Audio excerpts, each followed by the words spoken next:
नमस्कार, बहुत स्वागत आप सभी का आपके प्रोग्राम कहानी कुर्सी की में। मैं हूं सौरभ शर्मा, आपके साथ चारों मेहमान स्टूडियो में, हर्षवर्धन त्रिपाठी जी, विजय त्रिवेदी जी, समीर चौगांवकर जी, प्रोफेसर संगीत रागी जी। आप सबका बहुत बहुत स्वागत। आपने देखा होगा जब प्रोग्राम में भी दिखे तो सब कितना मुस्कुरा रहे थे, त्रिपाठी जी तो खासकर। आज कांग्रेस 141 साल की हो गई है, समीर जी ने अभी बात ही मुझे बताया। आज कांग्रेस का हैप्पी बर्थडे है। तो हाँ नहीं है, अभी सारी कर लेंगे डिस्कस की, तो आने तो दीजिए सर। वो कांग्रेस नहीं है ना। अच्छा ठीक है, अभी आते हैं सर, लेकिन बात कांग्रेस की आपसे सबसे पहले करेंगे। कल सब लोगों ने जो बातें की, दिग्विजय सिंह ने जो कहा, राहुल जी सुनते नहीं है किसी की, आपको मनाना बड़ा मुश्किल है, संगठन बनाइए, ईवीएम की तरीके से कांग्रेस में रिफॉर्म की जरूरत है।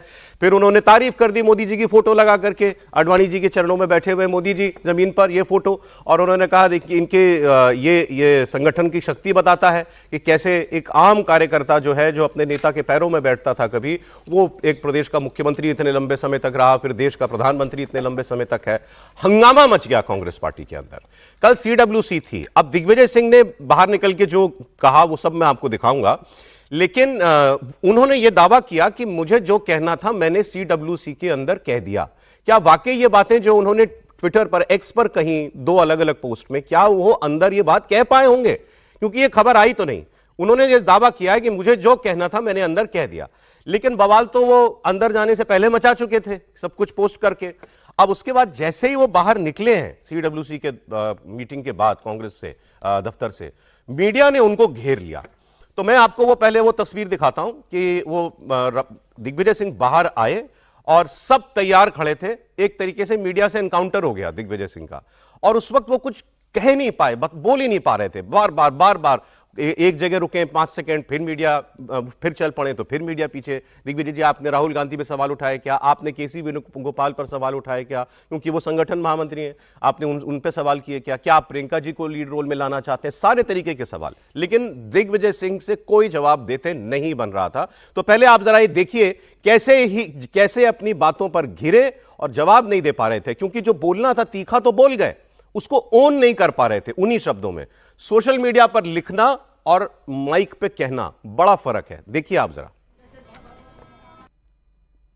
AICC के बाद आपने तारीफ जो की है AICC के बाद, देखिए मैं संगठन का पक्षधर हूँ, RSS और मोदी जी का विरोधी हूँ।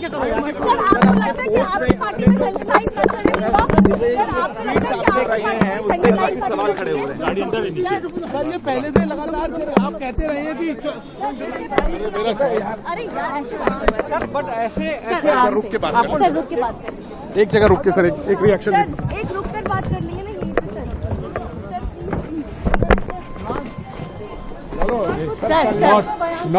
नॉट इन दी जो राहुल गांधी।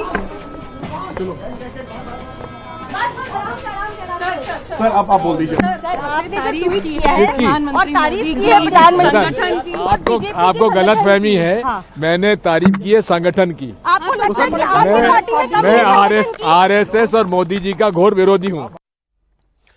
तो वो मैंने संगठन की तारीफ की, RSS के संगठन की तारीफ वो कह रहे हैं कि मैंने की। वो ये कहते हैं कि मैं RSS और मोदी जी का घोर विरोधी हूं, इसमें कोई शक नहीं है। और RSS से तो लंबी लड़ाई दिग्विजय सिंह ने लड़ी है, इसमें भी कोई शक नहीं है। तो वो वाकई कोई RSS की विचारधारा की तारीफ कर रहे थे, ऐसा बिल्कुल नहीं है।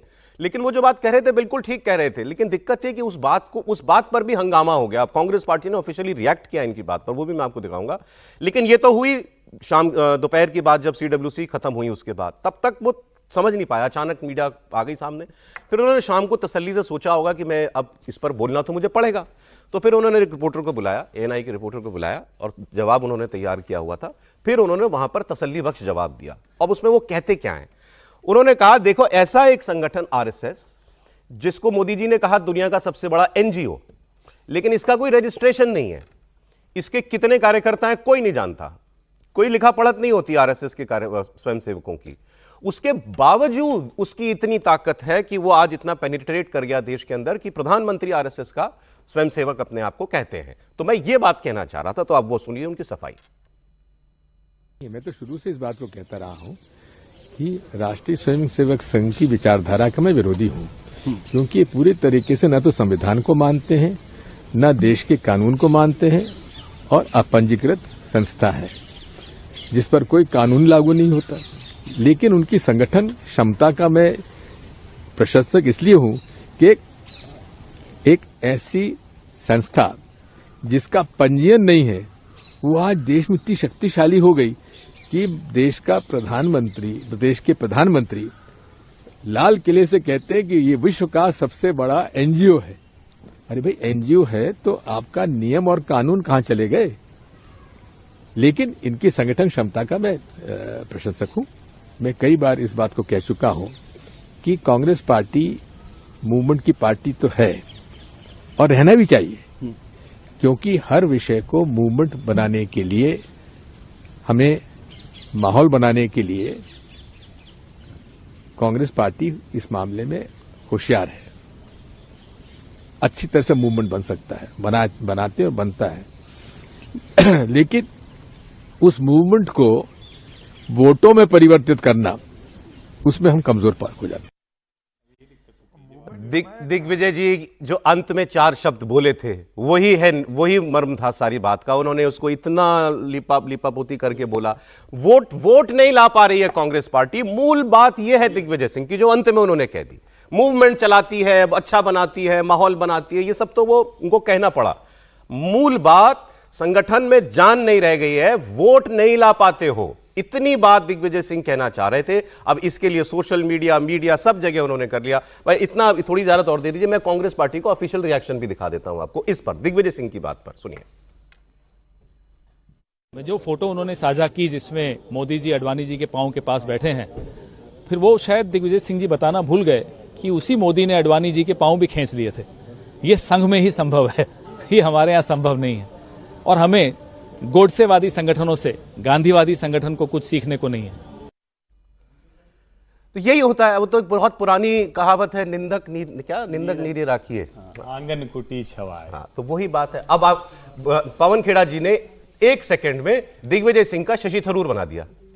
नहीं सर, शशि थरूर तो भागते भागते पहुंचे थे सीडब्ल्यूसी, वही कर दिया। क्या गलत बात कह रहे हैं दिग्विजय सिंह?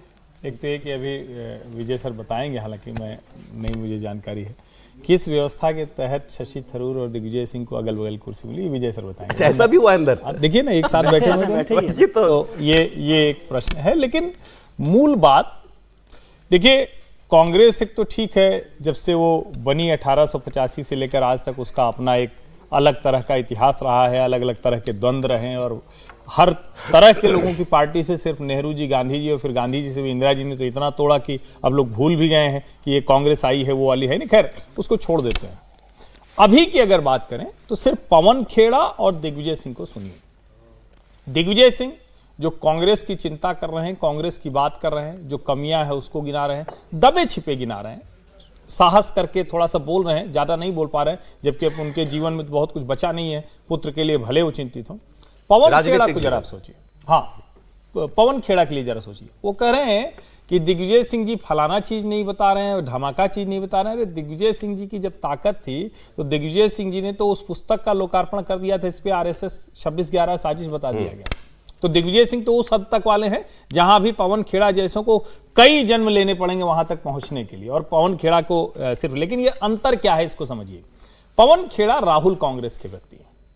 अभी राहुल कांग्रेस की जो 10-12 लोगों की टीम है उसके व्यक्ति हैं।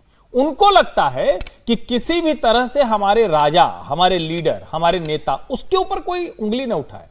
और जैसे मैं एक बात पहले कहता था, उसको और ज्यादा यकीन के साथ कहता हूं, ऐसा नहीं है कि राहुल गांधी को सब कुछ पता है वाला हम कहें और जानबूझ के झूठ बोलते हैं।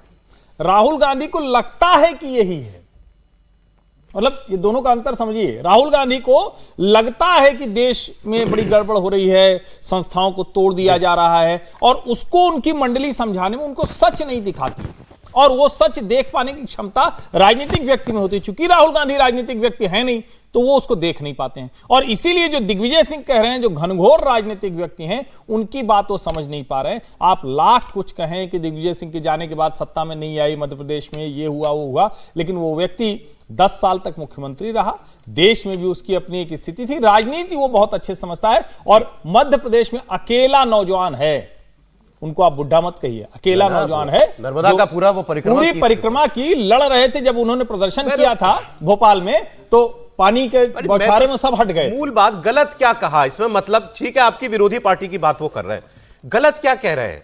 कांग्रेस नहीं मानती कि बीजेपी का संगठन उससे बेहतर है? कांग्रेस के क्या नेता ये बोलते नहीं रहते? कांग्रेस हर इलेक्शन में ये नहीं कहती कि इनकी मशीनरी जो है इनकी इलेक्शन मशीनरी जो है बहुत कमाल का काम करती है, तो कांग्रेस बोलती है। वही बात दिग्विजय सिंह ने कह दी। बस उनसे गलती ये हो गई कि उन्होंने सीधा राहुल गांधी को टैग कर दिया और इस पे लिख दिया, राहुल गांधी जी आपको मनाना बड़ा मुश्किल है, संगठन बनाइए। और मोदी की फोटो लगा दी, पाप ये कर दिया कि मोदी की फोटो भी लगा दी साथ में। तो दिक्कत ही है। देखिए, दिग्विजय सिंह जी न केवल खाटी राजनेता है, खाटी कांग्रेसी भी है। उनकी इंटीग्रिटी पर आप शक नहीं कर सकते। और जितने साल वो इतने ताकत के साथ रहे हैं कांग्रेस में, कांग्रेस के नेता के तौर पर, एमपी के तौर पर, चीफ मिनिस्टर के तौर पर, मतलब दमदार। और कल तो आप कह ही रहे थे कि वो राहुल गांधी जी के गुरु भी हैं विचारक के तौर पर थे मान लीजिए, बदलते रहते हैं, लेकिन उनकी इंटीग्रिटी पर आप शक नहीं कर सकते। और ये बात भी है कि वो मेरे ख्याल से कांग्रेस में आरएसएस और मोदी के उतने ध्रुव विरोधी तो शायद ही कोई होगा, कोई और नहीं। देखो, ठीक बात। इस पर भी आप ये ना कहें कि वो कांग्रेसी से अब भाजपाई हो गए हैं। दूसरा, यदि आपको याद हो जो हिंदू टेरर की बात हुई एक जमाने में, वो भी दिग्विजय सिंह जी ने प्रवर्तक वही थे, वही प्रवर्तक थे उसके। तो वो हमेशा ही भारतीय जनता पार्टी आरएसएस के खिलाफ लड़ाई लड़ते रहे। लेकिन जो बात उन्होंने कही वो संगठन को लेकर के, इसलिए वो, मैं उनकी सफाई के तौर पे नहीं कह रहा, वो संगठन को लेकर ये बात उन्होंने की। और संगठन में तो ये बहस नहीं हो सकती कि कांग्रेस, और यदि कांग्रेस ऐसा मानती है कि वो आरएसएस से बेहतर संगठन है, तो इसमें आप क्या कर सकते हैं? पवन जी क्या कह रहे हैं? पवन जी तो कह रहे हैं कुछ सीखने लायक नहीं है इन लोगों से। नहीं, तो अच्छी बात है ना, नहीं सीखना, कोई सीखना नहीं चाहता तो उसमें तो कोई कुछ नहीं कर सकता। लेकिन सच जो रहता है वो है संगठन के तौर पर, विचारधारा के तौर पर आप नहीं मानते, विचारधारा के तौर पर आप जो बोलना चाहते हैं वो भी कोई बात नहीं। संगठन के तौर पर आरएसएस बड़ा काम कर रहा है। और आपने शायद एक और स्टेटमेंट नहीं देखा तारिक अनवर साहब का। अच्छा, क्या? तारिक अनवर साहब ने कल शाम को कहा है कि कांग्रेस को एक आरएसएस जैसे संगठन की जरूरत है। वो भी कांग्रेस के नेता है। कांग्रेस का आरएसएस कांग्रेस ने बना, मैं आपको मैं सोच रहा हूं कि कांग्रेस, सर मैं जवाब देता हूं उसका। तारिक अनवर ने जो कहा था, तो तारिक अनवर शायद ये भूल गए कि कांग्रेस में सेवादल बना था 1923 में। सेवादल को इसलिए बनाया गया था संघ के पहले, और हार्डिकर ने बनाया था, वो भी नागपुर से थे। सेवादल की स्थापना भी नागपुर में हुई थी। संघ तो 1925 में बना था। वो हेगड़ेवार जी के भी अच्छे मित्र थे हार्डिकर। तो उस समय सेवादल जो बना था वो प्रभात फेरी निकालता था। जो बना इसलिए किया था कि संघ, कांग्रेस के जो कार्यकर्ता उनको संगठित करे, कांग्रेस को मजबूत करे। लेकिन आज सेवादल कहां चला गया? आपने अपने संगठन को खत्म किया, कांग्रेस ने। थोड़ा सा फर्क कर रहे हैं सर। जब वो, अगर तारिक अनवर ने कहा, मैंने सुना नहीं स्टेटमेंट, अगर उन्होंने कहा कि कांग्रेस को एक आरएसएस जैसे संगठन, मतलब वही जो दिग्विजय सिंह कह रहे हैं ना, उसी बात को उन्होंने आगे बढ़ाया संगठन के तौर पर। मैं उसको थोड़ा और आगे बढ़ाता हूं जी, कि वो जो कह रहे हैं वो शायद फुट सोल्जर की बात कर रहे हैं। फुट सोल्जर कि आपके पास ऐसा फुट सोल्जर होना चाहिए, हाँ, कमिटेड कार्डर, बिल्कुल। लेकिन आरएसएस केवल फुट सोल्जर नहीं है। आरएसएस तो विचारधारा की वो है, इनकी गंगोत्री है। बिल्कुल। तो कांग्रेस की विचारधारा की गंगोत्री कहां गई? सेवादल तो था सारी ना, वो हो रही है। आप सेवादल को उसी रूप में लेकर आए थे, भले ही आपने उसको संघ के रूप में नहीं देखा। देखिए, विचार मुझे एक थोड़ा सा अलग हो जाएगा, लेकिन विवेकानंद जी ने एक चीज कहा कि we need Islamic body and Vedantic mind. Bharat के हिंदू समाज के लिए कहा था।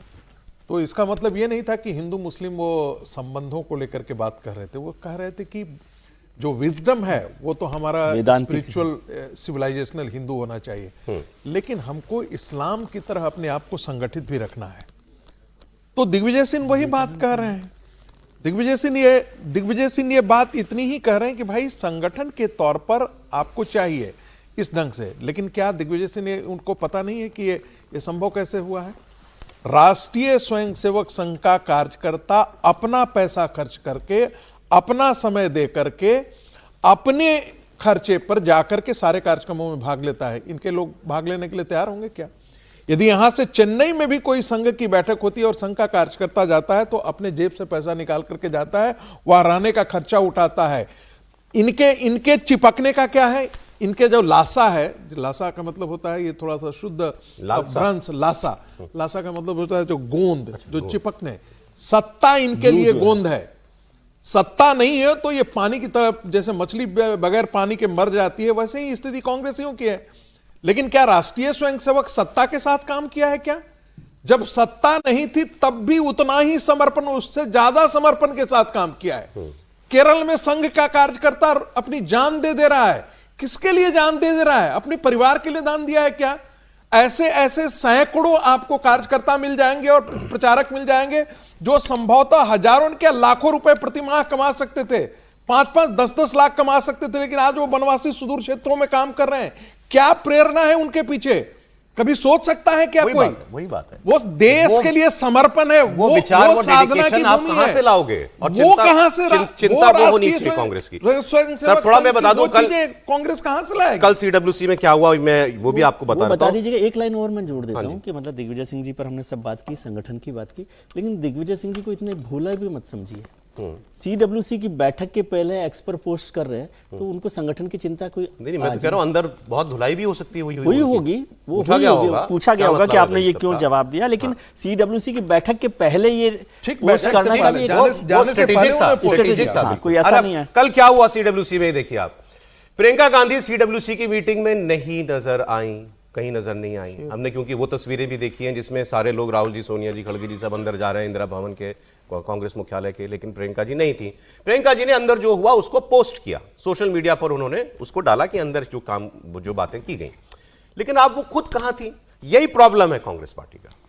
अब अंदर जो है वो जी राम जी जो बिल आया है मनरेगा की जगह पर, उसको लेकर बाकायदा शपथ ली गई है, शपथ ऐसे हाथ करके, हम शपथ लेते हैं, हम इसे बचाएंगे, हम आंदोलन करेंगे।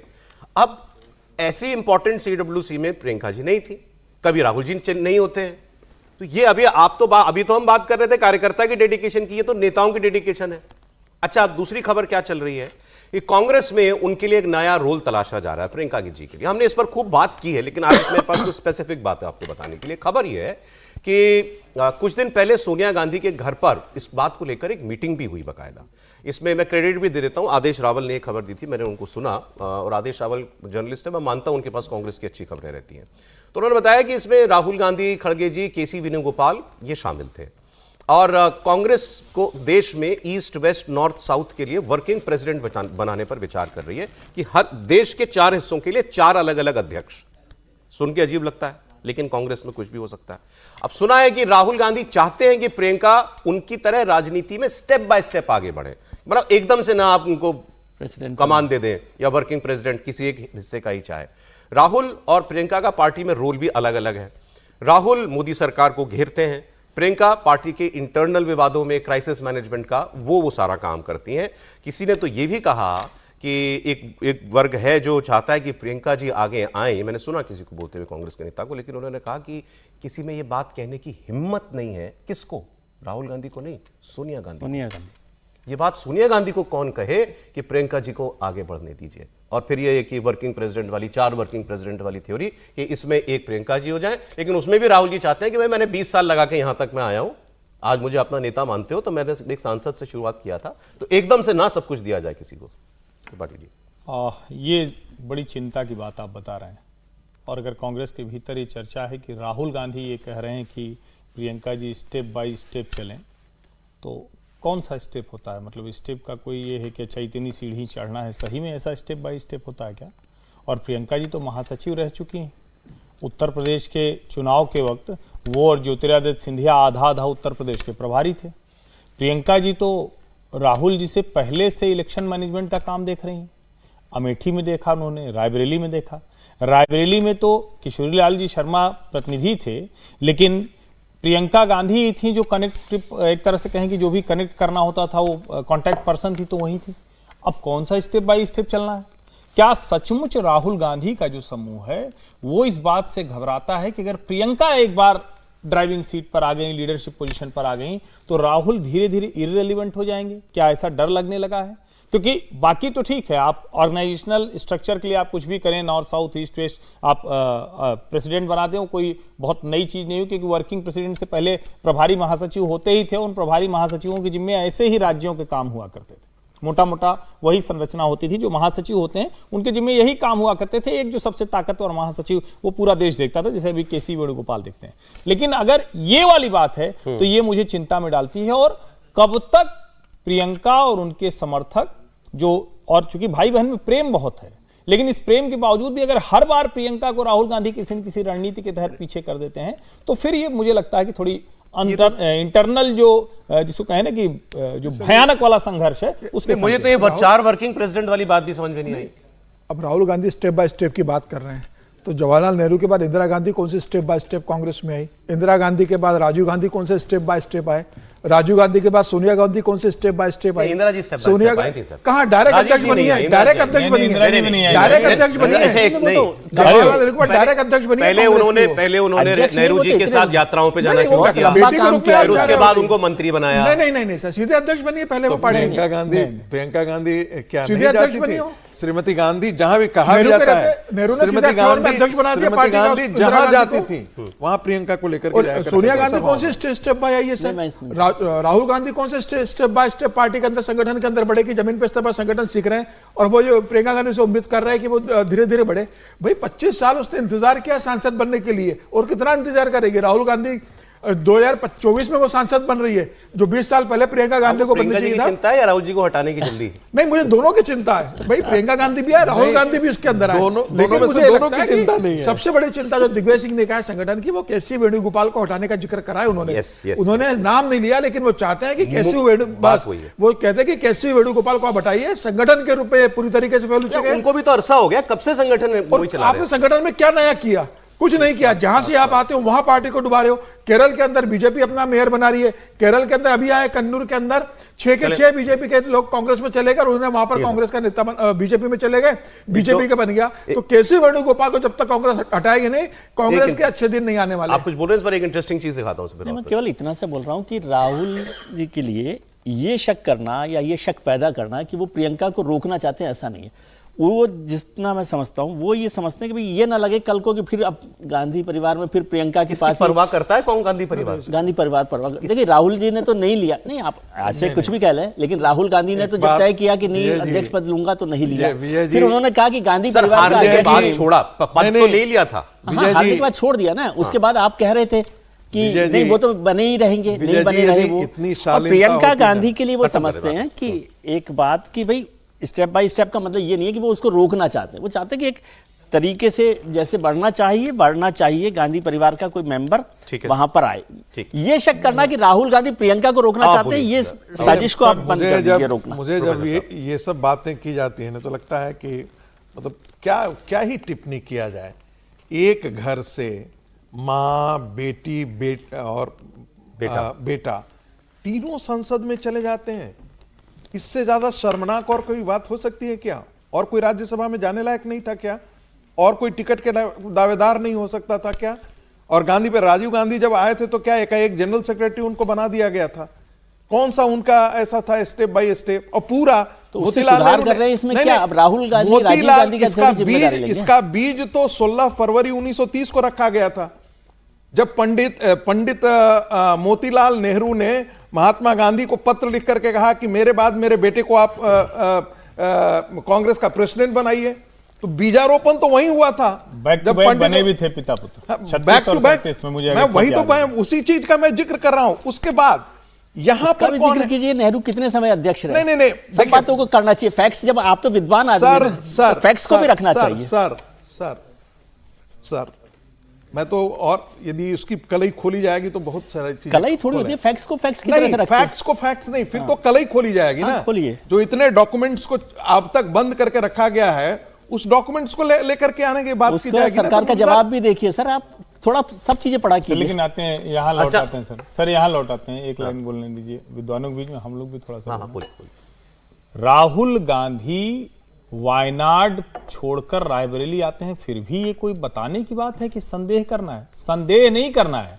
राहुल गांधी प्रियंका को किसी कीमत पर आगे नहीं आने देना चाहते हैं। अगर आने देना चाहते तो प्रियंका स्वाभाविक दावेदार थी रायबरेली की। वो अमेठी के नेता थे, अमेठी से फिर से आके चुनाव लड़ते, लेकिन एक तो उनको डर लग रहा था, इसलिए किशोरीलाल शर्मा को लड़ाया। अपनी मां की सीट ले ली, सोचा वो ज्यादा ठीक है, और वायनाड भेज दिया प्रियंका को, वरना वो वायनाड से लड़ते या अमेठी से लड़ते। इसका सीधा सा मतलब हुआ राहुल गांधी प्रियंका से या तो अंदर अंदर कुछ असुरक्षा बोध है, उनको लगता है जो चर्चा होने लगी उनको उसमें लगता है कि शायद मुझसे ज्यादा लोग प्रियंका के पीछे खड़े हैं कांग्रेस। बात कांग्रेस की हम लोग कर रहे थे कल मनरेगा को लेकर के। मनरेगा जो अब जी राम जी बिल हो गया, उसको लेकर के CWC में कांग्रेस की एक शपथ ली गई कि हम इसका विरोध करेंगे, देश भर में इसके खिलाफ आवाज उठाएंगे, प्रदर्शन करेंगे। एक तारीख भी तय की गई है 5 जनवरी। 5 जनवरी से मनरेगा बचाओ अभियान कांग्रेस पार्टी जो है वो शुरू करने वाली है। तो वो शपथ की तस्वीरें मैं एक बार आपको दिखाता हूं, फिर राहुल गांधी का इस पर बयान सुनाऊंगा। बचाओ अभियान की शुरुआत करेंगे। महात्मा गांधी राष्ट्रीय ग्रामीण रोजगार गारंटी अधिनियम मनरेगा की हर हालत में रक्षा करेंगे। मनरेगा कोई योजना नहीं बल्कि भारत के संविधान से मिला। अब ये तस्वीर जरा इसको पहले आप तस्वीर ही देखिएगा। सब लोग शपथ ले रहे हैं, सब लोग खड़े होकर के, सबके हाथ में एक एक कॉपी दे दिया गया है कागज की। राहुल जी कुछ शब्द बोलते हैं फिर चुप हो जाते हैं, राहुल जी फिर कुछ बोलते हैं फिर चुप हो जाते हैं, फिर कभी वो कोई और आ जाता है उसको देखने लग जाते हैं। मतलब वही जो हम लोग बात कर रहे थे कि भाई इतनी इंपॉर्टेंट चीज है ये। लेकिन आपने जो सबसे अच्छी बात कही वो तो आप छोड़ दे रहे हैं। हाँ। आपने कहा कि क्या अडानी को लेना देना है। हाँ वो सुना तो सुना नहीं, सुना है, हम लोगों ने भी अभी ब्रेक में सुना कि अडानी जो है अब आगे का उनका प्रोजेक्ट है भारत के अंदर कृषि व्यवस्था में जो जमीन इधर उधर हो गया है खेतों का मेड़ बनवाएंगे। हाँ, उसमें पानी की व्यवस्था कराएंगे। क्योंकि राहुल गांधी ने ये कहा कि ये बहुत बड़ा पाप कर रही है ये बीजेपी की सरकार। मनरेगा के अंदर जो रोजगार गारंटी थी अब वो केवल कागज पे रह जाएगी और अब पंचायत स्तर पर जिस तरीके से डिमांड ड्रिवन वर्क हुआ करता था वो अब नहीं हो पाएगा। अब इसकी बहुत समालोचना इसकी बहुत हो चुकी है कि इस बिल में क्या बदला है क्या नहीं बदला, पहले से बेहतर है कि खराब है, उस पर मैं नहीं जा रहा हूं। राहुल गांधी का आरोप यहां भी जुड़ा अडानी से, वो समझना चाह रहे हैं। देखिए आप। It is going to cause tremendous pain to the weakest sections, to the Adivasis, to the Dalits, to OBCs, to poor general castes, minorities, and it is going to benefit Mr. Adani in full measure. That is the purpose of this, to take money away from poor people and hand it to people like Mr. Adani. नहीं, मैं इसको logically समझना चाहता हूं समीर जी, क्या मतलब क्या connection हो सकता है मनरेगा का और अडानी का? अभी तो राहुल गांधी बता पाएंगे। मतलब मेरे तो इतनी सामर्थ्य नहीं है कि मैं ये कनेक्शन ढूंढ पाऊं। मतलब किसी भी तरीके से वो बिल आया है, लोकसभा में चर्चा हुई उसके ऊपर, वो जी राम जी बिल पास हो गया है। केंद्र सरकार में शिवराज सिंह चौहान कृषि मंत्री ने उस बिल के बारे में सब कुछ डिटेल में आपको बताया कि 20 साल पुराने स्कीम को हमने जो चेंजेस किए उसमें क्या क्या बेहतर लेकर आए। आपने उस चर्चा में हिस्सा लिया और चर्चा में सिर्फ आप ये बात करते रहे, बाहर इस बात का प्रदर्शन करते रहे कि महात्मा गांधी का आपने नाम हटा दिया। सिर्फ नाम पर लेकर आप पूरे समय प्रदर्शन करते रहे। आप एक बार भी पार्लियामेंट के अंदर ये नहीं बता पाए या बाहर पत्रकार वार्ता लेकर ये नहीं बता पाए कि किस तरीके से केंद्र सरकार ने महात्मा गांधी के नाम पर जो योजना चल रही थी कांग्रेस की 20 साल पुरानी, इसको कैसे खत्म करने का काम किया। बताते ना उस बात को लेकर, तथ्यों के साथ आते, जनता सुनती, सरकार उसका जवाब देती। इतना भी नहीं बताया तो खूब है। ऐसी कौन सी बात है जो जिसमें लोगों को रोजगार नहीं मिलेगा? 125 दिन रोजगार की बात की जा रही है, रोजगार न देने पर आपको पैसे देने की बात की जा रही है। हम तो आप ये स्कीम पर तो चर्चा कर चुके। अडानी को फायदा कैसे पहुंचा सकती है सरकार इस बिल को लाके? तो राहुल गांधी बताए ना पत्रकार वार्ता लेके कि भाई इस बिल में अडानी का क्या योगदान है, अडानी ने बिल बनवाया, अडवाणी को कैसे मिल। भैया मैं तो समझने की स्थिति में नहीं, तो अडवाणी को कैसे फायदा हुआ? राहुल गांधी बताएंगे कैसे फायदा होगा अडानी को इससे। देखिए, मतलब मैं भी कोशिश कर रहा हूँ, मजाक मत बनाइए, क्योंकि समीर जी ने कह दी, मैं कोशिश कर रहा हूँ, मैं सामर्थ्य प्रयोग करने की। देखिए, अडानी जो कुछ भी करते हैं वो किससे पूछ के करते हैं? मोदी जी जो कुछ करते हैं किससे पूछ के करते हैं? अडानी से करते हैं। अडानी जी राहुल जी कहते हैं, लगा दे कि राहुल जी कट पीस हो गया ना, तो आप राहुल जी कहते हैं। तो अब अडानी जी ने मोदी जी को फोन किया होगा और कहा होगा कि देखिए मनरेगा से हमारे को बड़ा नुकसान हो रहा है, क्योंकि गांव में सब कुछ हो जा रहा है तो हमारे पास कोई आ ही नहीं रहा। तो अब उसकी वजह से जी राम जी लाया गया, तो अब इसमें अडानी जी कुछ अपना स्टेक ले पाएंगे। अच्छा, स्टेक ले सकते हैं क्या? अब देखिए, मैं राहुल जी की तरह सोच रहा हूँ, आप लोग हंसी मत मेरे ऊपर। कोई स्टेक ले सकते हैं, हो सकता है कल को खरीद ले भी जी राम जी को, अधिग्रहण कर ले, मर्जर एक्विजिशन एक्ट का नहीं, पूरा बीबी जी राम जी, तो कुछ ऐसा हो सकता है। मतलब मैं भी प्रयास कर रहा हूँ। सरकारी योजनाएं कैसे होगा सर? कृषि मंत्रालय की। फिर आप सीरियस हो गए तो आप फिर समीर जी गड़बड़ कर रहे हैं। क्यों? जब अपना ही है तो उसमें क्या दिक्कत? एक एक्ट लाएंगे, कर देंगे। इसका मतलब आगे बढ़ते सर। नहीं, आगे बढ़े। वे ये कहना चाहते हैं कि राहुल जी जो बोलते हैं बिना सोचे हुए भी बोलते हैं और अधिकांश बात बिना सोचे बोलते हैं, इसलिए गंभीरता से मत अब लीजिए। लेकिन इतना तो दिखता है कि उनको अडानी जो है ये मतलब प्रधानमंत्री पे चिपकाना है, जैसा अभी अर्जी कह रहे थे कि भाई मोदी और अडानी जो है और ये पिटा हुआ सब नारा मिलके है। करते हैं। सबसे बड़ी बात ये प्रॉब्लम वो पिटा कि हुआ वो- चीज है, वो कोई उससे- इसको एक्सेप्ट नहीं उससे कर रहा है बाहर देश नहीं में। निकल पा रहे हैं वो, या उसको प्रूव नहीं कर पा रहे हैं। दोनों दोनों में से कोई एक करे। कई बार होता आगे है, देखिए कई बार एक मिनट रुकिए।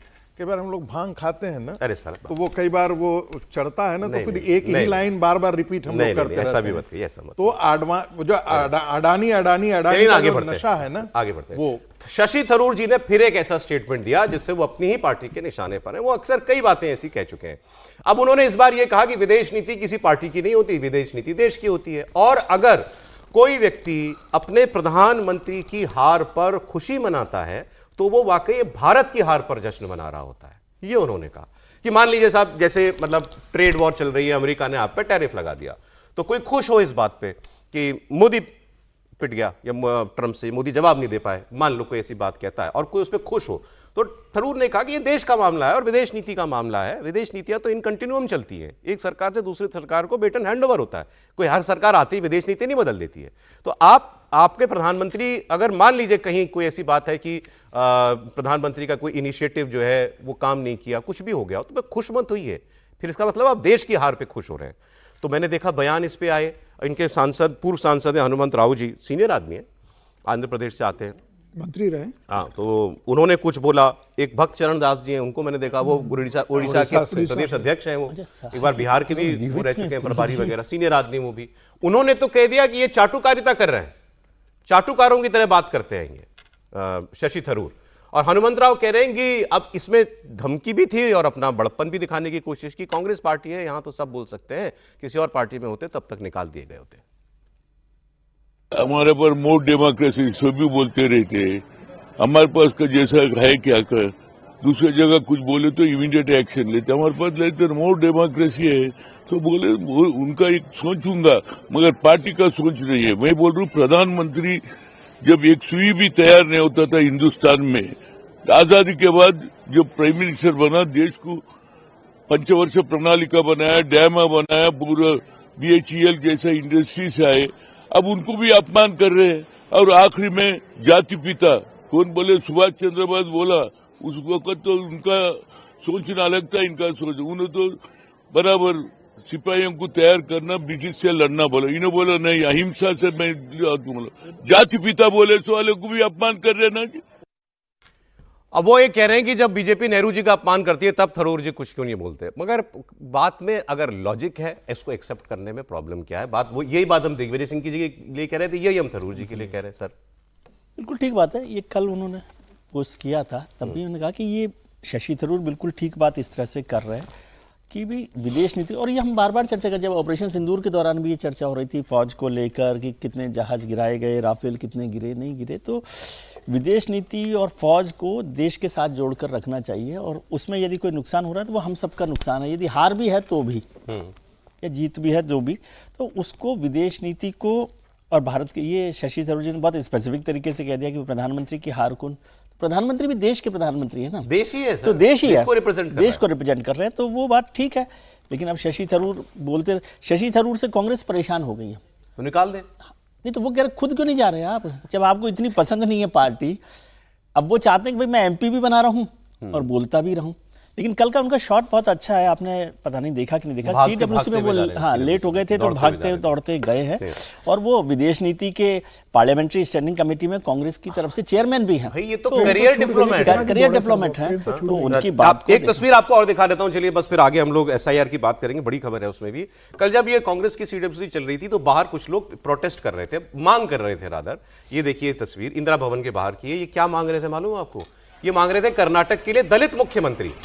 जी परमेश्वर के समर्थक थे। जी परमेश्वर सीनियर लीडर हैं और होम मिनिस्टर हैं, और वो कई बार कह भी चुके हैं कि हाँ मुझे अगर बनाएंगे तो मैं तैयार हूं।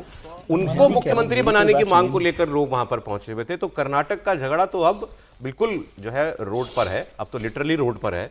अब देखें कि इसमें कांग्रेस पार्टी क्या करती है आगे। शिव कुमार ने इन्हीं को आगे कर दिया है कि हम नहीं तो तुम डायरेक्ट लड़ाई नहीं लड़ रहे हैं। OBC से दलित पर आ जाएंगे ना। डायरेक्ट शिव कुमार ने डायरेक्ट लड़ाई लड़ने से बेहतर समझा कि हम किसी को आगे खड़ा करते हैं। अच्छा, ये प्रोजेक्ट उन्हीं का है। चल आगे बढ़ते हैं। SIR की बात मैं आपको बताता हूं यूपी में एसआईआर का नया डेटा आया है जिसमें किस जिले में कितने वोट कटे इसका पता चलता है। तो सबसे ज्यादा वोट लखनऊ, गाजियाबाद, बलरामपुर, कानपुर और मेरठ में कम हुए हैं। चुनाव आयोग के आंकड़ों के मुताबिक सबसे ज्यादा 30% वोटर लखनऊ में कम हुए हैं, गाजियाबाद में लगभग 29%, बलरामपुर में लगभग 26%, कानपुर नगर में 25.5% और मेरठ में 24.5% वोट जो है वो कम हुआ। ये हमने आपको कल बताया था। कुल उत्तर प्रदेश में 2,89,00,000 2.89 करोड़ वोट जो है वो कटा है। अच्छा, अब देखिए, अब ऐसे कैसे दिव्य ज्ञान किसी को प्राप्त होता है। कल अखिलेश जी ने क्या कहा था इस पर जब डेटा आया कि ये तो 80-90% बीजेपी का वोट है, तो मुख्यमंत्री योगी आदित्यनाथ कह चुके हैं, तो हर जिले में 63,000 वोट कट जाएगा। और फिर यहां किसी ने बताया था, शायद सर ने बताया था कि बहुत सारी सीटें थी जहां मार्जिन 50,000 से कम ही था।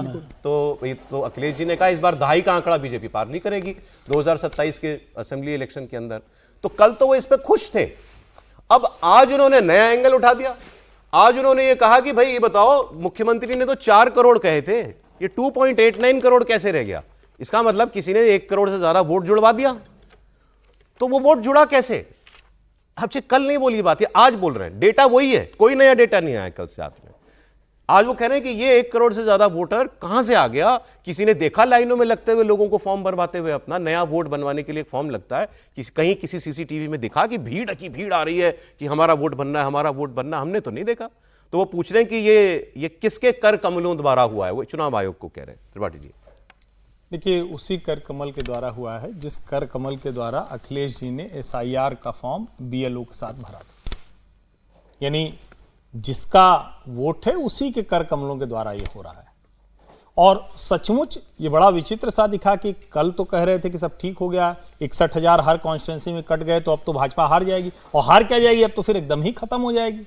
और आज अचानक सो के उठने के बाद फिर उनको दिव्य ज्ञान प्राप्त हुआ।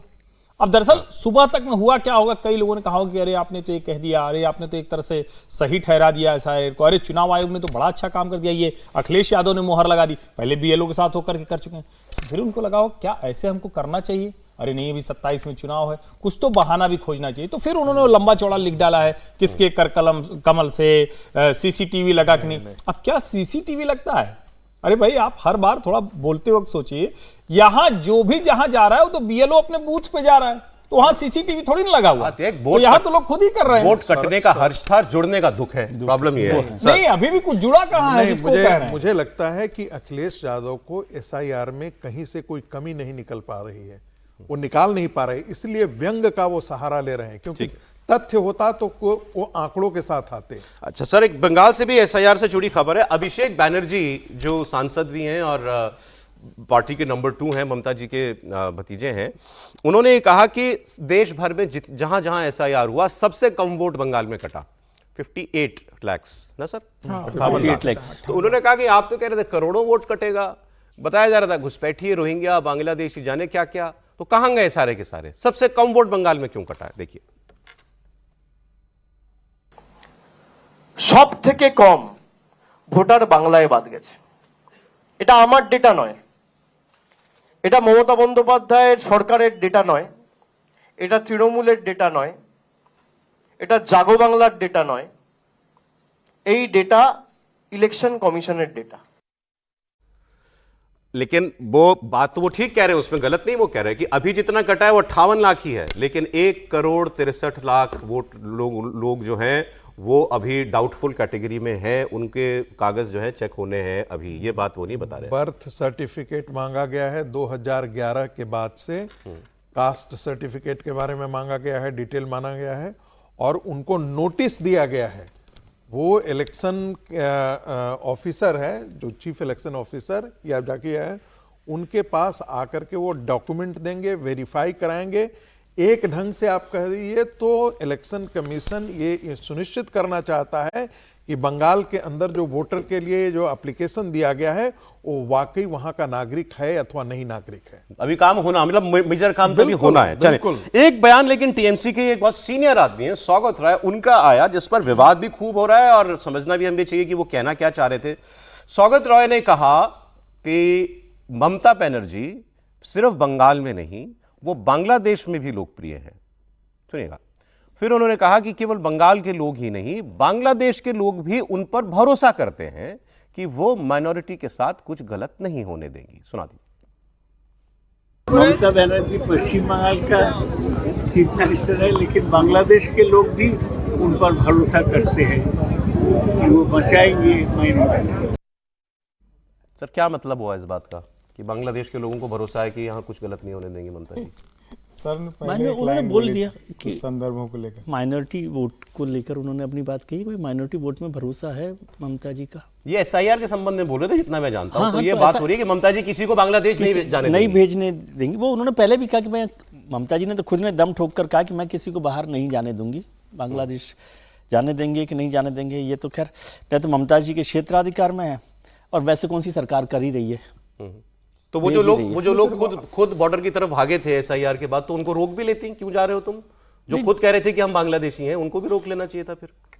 ये जो बांग्लादेशी अपने आप को बता के जा रहे हैं वो जा रहे हैं, उसका रिकॉर्ड, लेकिन अभी तक सरकार ने उसका रिकॉर्ड भी नहीं दिया। आपने 4 फोटो 25 दिन तक चलाकर ऐसे लगा दिया कि जैसे कोई 10 लाख लोग। आप जाती कर रहे हैं। हजारों लोग थे, हजारों हमारा लोग थे रिपोर्टर ना। 1 हफ्ता वहीं रहा है सर, 2 हफ्ता वहीं रहा है। हजारों लोग थे ना। अरे तो वहां तो 1.5 करोड़ लोगों की बात आप कर रहे हो। तो वो अभी बात हुई, तो 1.5 करोड़ लोगों में 1000 लोग हैं।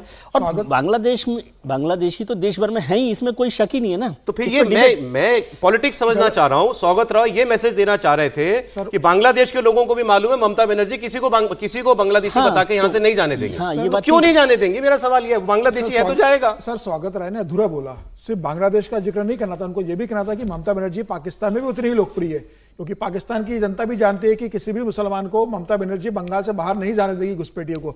जैसे बांग्लादेश के नहीं जाने देगी, वैसे पाकिस्तानी लोगों को नहीं जाने देगी। ठीक है सर। ये सीधे सीधे चुनाव को देखकर दिया गया बयान है, और ये बांग्लादेश के लोगों को भाई कि आप कहीं जाने की जरूरत नहीं है।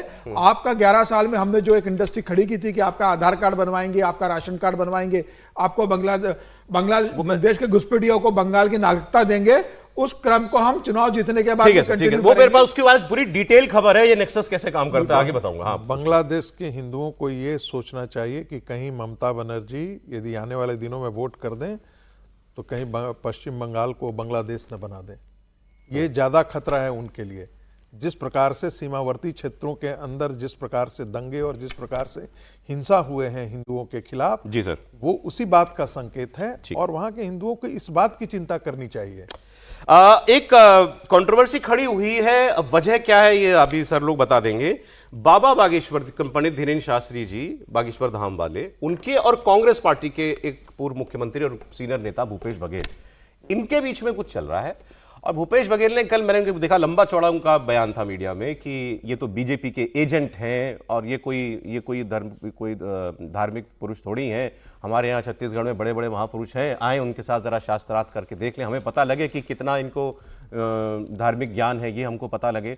लेकिन ये क्यों इनके पीछे पड़े? क्योंकि मैंने इनको किसी पार्टी का नाम लेके कुछ कहते आज तक नहीं देखा, धीरेन्द्र शास्त्री जी को। किसी जो ये हिंदू राष्ट्र की बात करते हैं, ये कहते हैं जाति हटाओ, सब जाति भूल जाओ, ये बात करते हैं, ये कहते हैं हिंदू राष्ट्र बनाना है हमको, ये सब ठीक है। लेकिन किसी पार्टी का नाम लिया हो, बीजेपी का नाम लिया, आरएसएस का नाम लिया हो, ऐसा कभी नहीं मैंने देखा। एक बार सुन लेते हैं, एक बार क्या कहना था भूपेश बघेल जी को इन पर।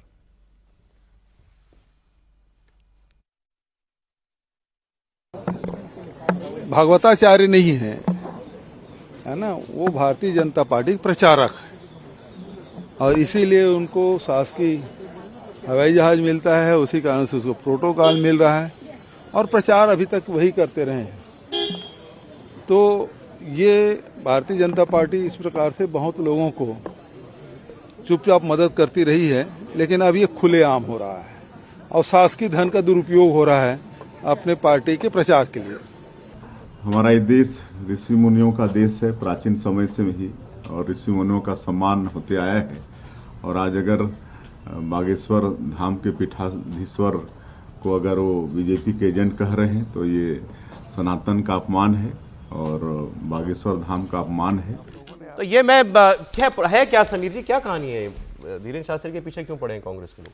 देखिए, धीरेन्द्र शास्त्री के साथ और कांग्रेस का तो पुराना विवाद रहा, हालांकि ऐसा नहीं है। मतलब धीरेन्द्र शास्त्री ने तो कमलनाथ के लिए भी छिंदवाड़ा में किए थे, लेकिन जिस तरीके से चुनाव के बाद और जिस तरीके से हिंदू राष्ट्र की वो बात करते हैं लगातार, अभी उन्होंने हिंदू राष्ट्र के लिए पदयात्रा भी की थी और एक गाँव बनाया कि गाँव बनाएंगे जहाँ सब हिंदू लोग ही रहेंगे, किसी और को वहाँ रहने की अनुमति नहीं होगी। तो कांग्रेस की विचारधारा से और कांग्रेस से ये मैच नहीं खाता। और जिस तरीके से उनका बयान रहे, जब मध्य प्रदेश में चुनाव थे तब उनकी वहां पर जो कथा हुई थी या फिर राजस्थान में हुई, तो पार्टी को ये लगता है कि भाई धीरेन्द्र ये मुझे पता, ये सरकारी विमान इन्होंने मध्य प्रदेश में बुलाया था। पुलिस अधिकारी लोगों ने जिस तरीके से उनका मतलब, ये तो गलत है। नहीं, पुलिस अधिकारियों ने जूते उतारकर जिस तरीके से उनका वहां पर पूजा की है, तो उस समय कांग्रेस ने मुझे लगता है आपत्ति दर्ज कराई है। ठीक है, अपने अपने सरकारी विमान से रायपुर पहुंचे थे भाई, ये बात तो गलत है, ये तो नहीं। तो ये बात हुई है, ये सरकारों का काम नहीं। क्या गलत है? क्यों? इसमें श्रीमती इंदिरा गांधी महेश जोगी को नहीं बुलाया करती थी? अब फिर मैं तो जानना चाहता हूँ, ज्ञान विजय तो वरिष्ठ है। सरकारी विमान में छत्तीसगढ़ के एक मंत्री थे, तो ऐसा हो सकता है कि मंत्री कहीं जा रहे होंगे तो वो ऐसे ही करते हैं, ऐसे ही करते हैं, ऐसे ही करते हैं। मतलब बचना चाहिए इन चीजों से, बचना चाहिए। और वो जो वहां पर पुलिस ऑफिसर जो है, वहां पर पुलिस ऑफिसर जूते खोल के उनके पैर छू रहे हैं। धीरेन्द्र शास्त्री आज के दिन में इतने ये हैं कि उनके पास बहुत सक्षम है, वो अपना चार्टर करके चले जाएं। तो उसमें किसने मना किया? एक तो ये कि वो सक्षम है, और दूसरा अगर किसी मंत्री के साथ जा रहे हो तो अब मुझे तो नहीं पता है कि वो चुनाव के समय तेजस्वी जी अलग अलग जाति के नेताओं को बैठाए थे, तो कौन सा किस तरह वो से तो उनका प्लान था ना। मैं आगे आ रहा हूं सर। जितनी सरकारें हैं, उन सरकारों में क्या उनके मुख्यमंत्री उनके लोगों के साथ लोग नहीं जाते हैं? और अरविंद केजरीवाल भगवंत मान के हेलीकॉप्टर में किस क्षमता से, किस हैसियत से घूमते रहते हैं?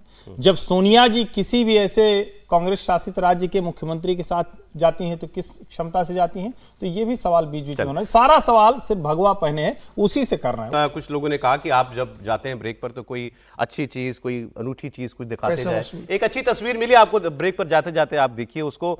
बाल पुरस्कार जब अनाउंस हुए हैं, उसमें एक छोटी सी बच्ची, 9 साल की शायद बच्ची है, वो 7 या 9 साल की बच्ची है, वो प्रधानमंत्री के सामने जो है वंदे मातरम गा रही है। सुन लीजिए आप। एक प्यार सोनिया, एक दिल चाहिए that's made in India।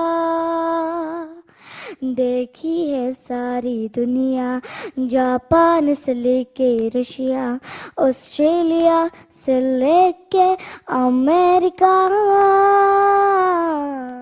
Vande Mataram, Vande Mataram.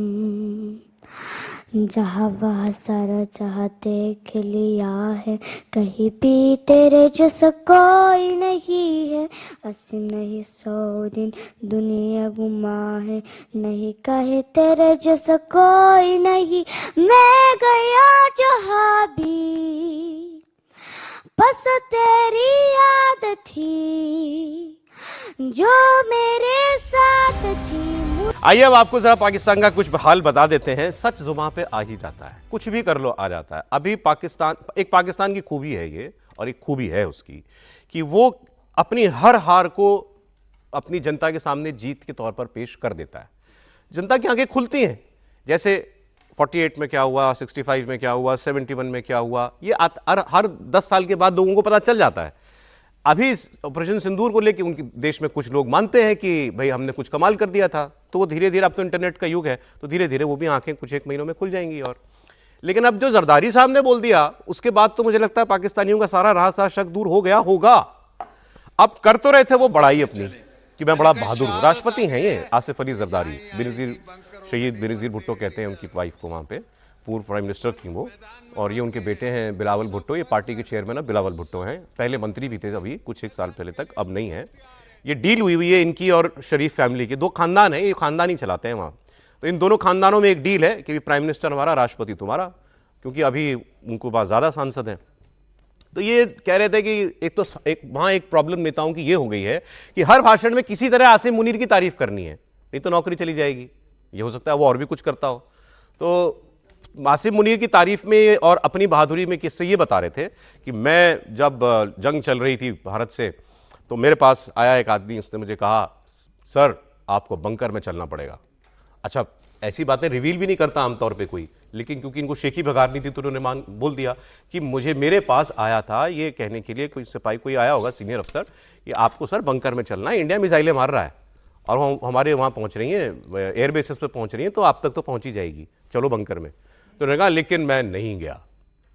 और उसके बाद आसिम मुनीर ने यूं कर दी। खेड़ तो नहीं है जरदारी जी, लेकिन जरदारी जी मुझे कुछ डाउटफुल लग रहे थे। अभी मैंने जब ध्यान से देखा जरदारी जी की एक तो इमेज ठीक नहीं है, तो दूसरा उन्होंने कहा, मुझे कहा बंकर में चलो, तो मैंने कहा अरे हम तो बंदूक लेके खुद ही चल पड़ेंगे लड़ने के लिए। तो मुझे डाउट हो रहा है कि जरदारी जी ठीक ठाक हालत में भी भाषण दे रहे थे ये कि नहीं दे रहे थे। और फिर सबसे बड़ी आपत्ति मेरी इस बात पे है कि उन्होंने खुद को लीडर कह दिया कि लीडर नहीं मना करते बंकरों में। मैं सोचा ये किसी और की बात कर रहे हैं। जरदारी लीडर कब से? जब लीडर की बात उन्होंने की तो मुझे लगा ये किसी और के रेफरेंस में बात कर रहे हैं, क्योंकि लीडर पाकिस्तान में तो जरदारी साहब कभी नहीं रहे। बेनजीर जब थी तब भी नहीं थे। मिस्टर 10% है, मिस्टर 10% हैं, वहां पर सभी लोग कहते हैं इसको। और मुझे लगता है मिस्टर 10% जो लोग कहते हैं वो जरदारी साहब को जानते ही नहीं। अच्छा, वो तो कितना उनका हिसाब किताब है मैं नहीं समझता। लेकिन कह रहे सर बंकर में, मुझे कह रहे थे बंकर में चलो आर्मी वाले। बंकर के लिए मना कर दिया होगा उन्होंने, क्योंकि वो बंकर जैसी जगह पे नहीं रह सकते जरदारी साहब। ये प्रॉब्लम हो सकती है। लेकिन वो अपनी बात भी नहीं कर रहे थे, आप लोगों ने ठीक से रिसीव नहीं किया। उन्होंने कहा कि मरते हैं जो मैदान में मरते हैं, तो बेनजीर भुट्टो की बात कर रहे थे, आतंकवादी हमले में मारी गई थी। वो कहाँ, वो तो देखिए ना बढ़िया जीवन उनका चल रहा है, कभी वो फंसे किसी मुश्किल में। और आप लोग कह रहे हैं कि उनके कुछ भी इसीलिए ना क्योंकि वो एक स्मूथ उनका आप लोग कह रहे हैं कुछ अवस्था उनकी ठीक नहीं लग रही। अरे जब पूरे मुल्क की अवस्था ऐसी ही है, थोड़ी लहराई सी, थोड़ी हिली हुली सी, थोड़ा सा इधर उधर जाती सी, तो उसमें आप लोग जरदारी साहब लेकिन पहले जब ऑपरेशन सिंदूर चल रहा था उस वक्त ऐसी खबरें आई थी कि आसिम मुनीर जब एयर बेसिस पर ब्रह्मोस गिनी जाके, तो आसिम मुनीर भी बंकर में गया था, लेकिन कभी उस बात की पुष्टि नहीं हुई। लेकिन अगर राष्ट्रपति को बंकर में जाने के लिए कहा गया है तो भाई आर्मी चीफ तो गया ही होगा। आर्मी चीफ तो पहला टारगेट है ना, ये तो सिविलियन टारगेट है, इनके ऊपर तो मिसाइल वैसे भी नहीं गिरनी थी, आसिम मुनीर के ऊपर तो गिर सकती थी। और वो नूर खान एयरबेस पे तो मारी ही थी हमने, हेडक्वार्टर के बगल में उसके। तो वो अब मुझे यकीन है कि वो गया होगा बंकर में पक्का। लेकिन अब देखिए और क्या चर्चाएं चल रही हैं पाकिस्तान में कि, लेकिन ये बात तो कही होगी क्योंकि जितनी मिसाइल मारी आपने, उसमें किसी पुलिस वाले ने या जो भी सिक्योरिटी ऑफिसर है उसने कहा होगा इनको कि भाई आप चलो बंकर में चलिए। मुनीर से भी कहा होगा ना, मुनीर से भी कहा होगा। अब मुनीर के बारे में और क्या बातें चल रही है कि मुनीर, आसिम मुनीर इस वक्त बहुत ज्यादा डर में है, डर में है। वैसे हर डिक्टेटर डरता है, हर डिक्टेटर डरता है। एक हेड ऑफ आर्मी चीफ है, अब सीडीएफ हो गया, अब तो सब कुछ है, तो उसको जो एक हेड ऑफ स्टेट को सिक्योरिटी मिलती है वो मिली हुई होगी, कहीं कोई आसपास उसके परिंदा भी पर नहीं मार सकता, इतनी सिक्योरिटी होगी उसके पास। लेकिन जो बात क्लेम की जा रही है वो बड़ी मजेदार है, और वो अगर है तो फिर आसिम मुनीर को कुछ या तो उसको खबर लगे कि उसके पीछे कोई पड़ गया है, क्योंकि क्लेम यह किया जा रहा है कि ये GHQ में, मतलब पाकिस्तान आर्मी के हेडक्वार्टर में, सामने बुलेट प्रूफ चश्मा लगा के अपने ऑफिसर्स को एड्रेस करता है। GHQ के अंदर भी वो बुलेट प्रूफ वेस्ट पहनता है। सुनिए आप सर, ये तो अजीबोगरीब बात है, आदमी अपने ऑफिसर्स को अपने हेडक्वार्टर में एड्रेस करे और बुलेट प्रूफ ग्लास के पीछे से एड्रेस करे। इसका मतलब उनसे ही खतरा है उसको। देखिए हम लोग यहाँ भी पहले भी कहानी कुर्सी में भी इस बात का जिक्र पहले भी करते थे कि आसिम मुनीर का खतरा अंदर से कोई कम नहीं होगा। पाकिस्तान के लोग तो आज उनके जान के प्यासे हैं ही, खास करके सेना के अंदर। क्या आपको लगता है कि मुनीर को लोग पसंद कर रहे होंगे? मुझे नहीं लगता है कि जिन कितने लोगों के छाती पर वो मूंग दल रहे होंगे आज के समय, कई पदोन्नति जैसे उनको दे दी गई है, कई लोगों का भविष्य उन्होंने बर्बाद कर दिया है। तो ऐसी स्थिति में सेना के अंदर जब वो इस मुकाम पर पहुंच गए हैं, इस जगह पर पहुंच गए हैं जहां से वो सारे निर्णय उनके हाथ में है, किसका प्रमोशन करना है, किसका डिमोशन करना है, सारी चीजें आज उनके कंट्रोल में हाथ में है। तो कोई भी व्यक्ति, देखिए यदि नॉर्मल प्रोग्रेशन होता तब तो कोई बात ही नहीं होती, लेकिन यहां तो कब्जा किया हुआ है, कब्जा किया। ऐसे में तो कोई भी इसको पसंद नहीं करेगा। अच्छा, ये अभी जरदारी जी कह रहे थे खेड नहीं है, हिंदुस्तान को कह रहे थे, सिंधी है ना उस भाषा में, खेल नहीं है, जंग खेल नहीं होती, खेल नहीं होती। जरदारी जी और आसिम मुनीर भी जान ले इस बात को। आपको एक खबर बता रहा हूं, आपको हैरानी भी होगी और गर्व भी होगा। भारतीय सेना जितना भी हथियार इस्तेमाल करती है, जितना माने जितना, मैं एम्यूनिशन की बात कर रहा हूं, मतलब बंदूक की नहीं, गोली की बात कर रहा हूं, तोप की नहीं, गोले की बात कर रहा हूं, बम की बात कर रहा हूं, ड्रोन की नहीं, तो एम्यूनिशन की बात कर रहा हूं। इंडियन आर्मी जितना एम्यूनिशन इस्तेमाल करती है उसका 91% इंडिजिनियस हो चुका है। मतलब 91% बारूद, गोला, गोली सब अपने देश में बन रहा है। इसका मतलब समझिए आप कितनी बड़ी बात है ये, कि हम अपना हर एम्यूनिशन अपने देश के अंदर तैयार कर सकते हैं। अब होती रहे जंग, चले जितनी भी लंबी चलनी है, आपके पास गोला बारूद कम नहीं पड़ने वाला। और भी कल ही बात हो रही थी किसी डिफेंस के उनसे, तो वो कह रहे थे कि पाकिस्तान चार दिन की जंग से ज्यादा नहीं लड़ सकता, 4 दिन से ज्यादा नहीं लड़ सकता। अब भारत के पास अब इंडिजिनस देश में बनने वाला 91% अपना ऑर्डिनेंस है, वो आ चुका है। और इसमें जो सबसे ज्यादा हैरानी मुझे हुई, ये 175 टाइप के एम्यूनिशन होते हैं इन्वेंट्री में आर्मी के, उसमें से 159 हम भारत में बनाते हैं, और जो बाकी भी बचे 16 उनके टेक्नोलॉजी ट्रांसफर हो चुके हैं, उनके लिए प्लांट्स लग चुके हैं, वहां प्रोडक्शन शुरू होने वाला है। मतलब आप 100% सेल्फ सफिशिएंसी पर जाने वाले हैं कुछ एक साल के अंदर। जो भी हथियार हम चलाना चाहें उसका एम्यूनिशन हमारे पास होगा। इस रिपोर्ट का लास्ट पार्ट मैं आपके लिए पढ़ रहा हूं, आप हैरान रह जाएंगे। As part of this effort, बस उसमें सवाल ये आया, एक रिपोर्ट लिखने वाले ने सवाल किया होगा कि साहब ये तो जब जंग होगी तो आपको इतने हथियारों की जरूरत है, बाकी टाइम ये फैक्ट्रियां क्या करेंगी?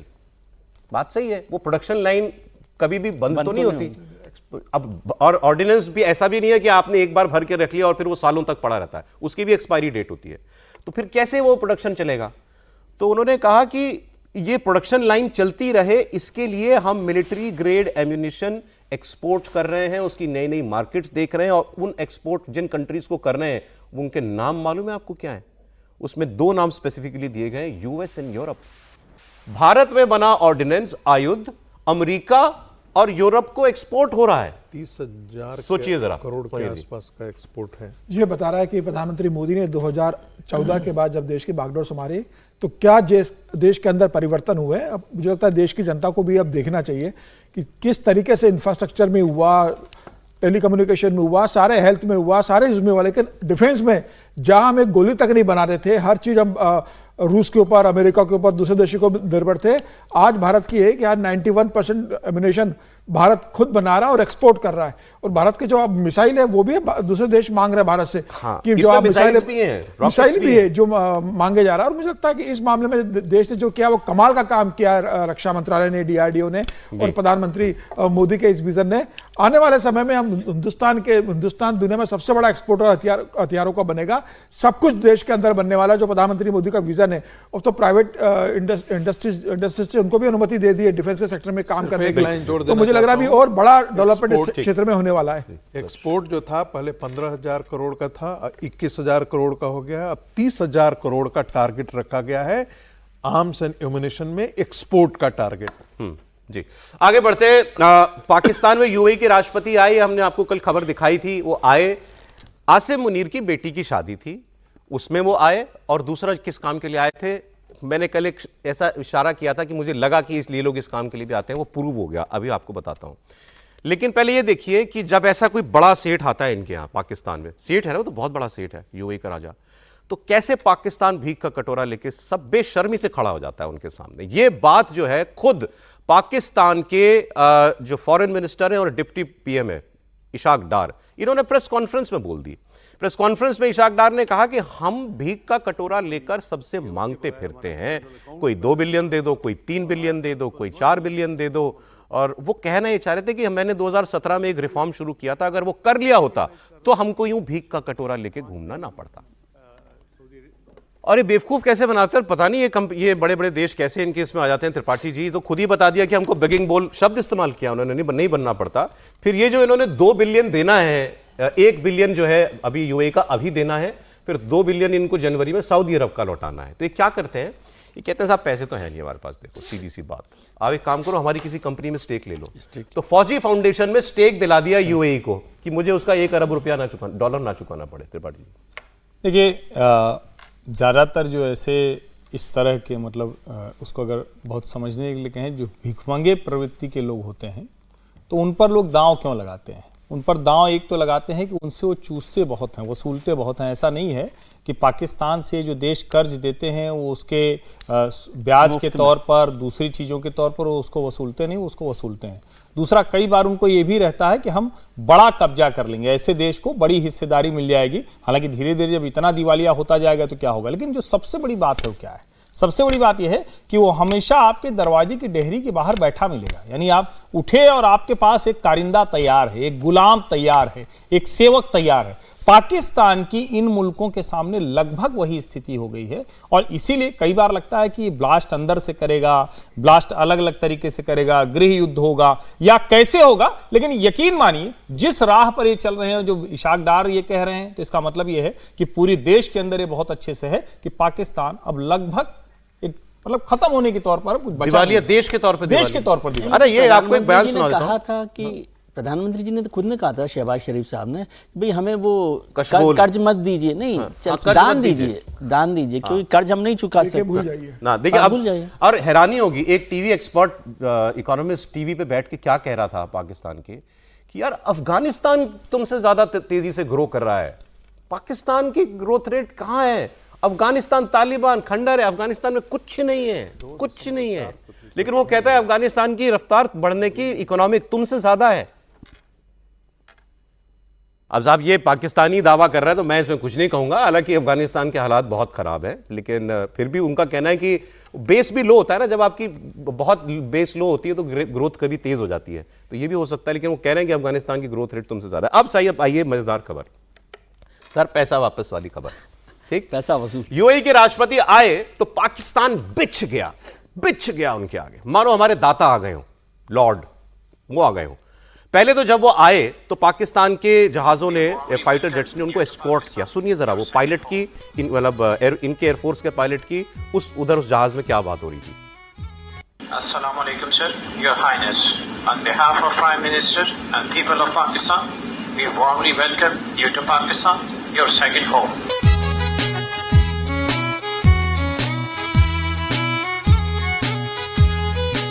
तो सुना आपने क्या कहा उसने, पायलट ने? Welcome sir, your highness, welcome to Pakistan, your second home, ये आपका दूसरा घर है। तो कोई लगेगा अभी आदमी वैसे ही कह देता है आ रहा है तो घर जैसा सब आपके लिए आप आइए, और वो घर ही है उसका। पाकिस्तान में यूएई के राष्ट्रपति का घर है, पैलेस है, महल है, ये खुद बता रहा है वो। आप इसके बाद अगला एक दो बयान में आपको सुनाता हूं। और मैंने आपसे क्या कहा था कल कि ये लोग आते हैं, ये कोई डील वील नहीं करने आते हैं, ये शिकार खेलने आते हैं। ये शिकार करने भी आए थे। ये नूर खान एयरबेस पे उतरे जो इस्लामाबाद में है।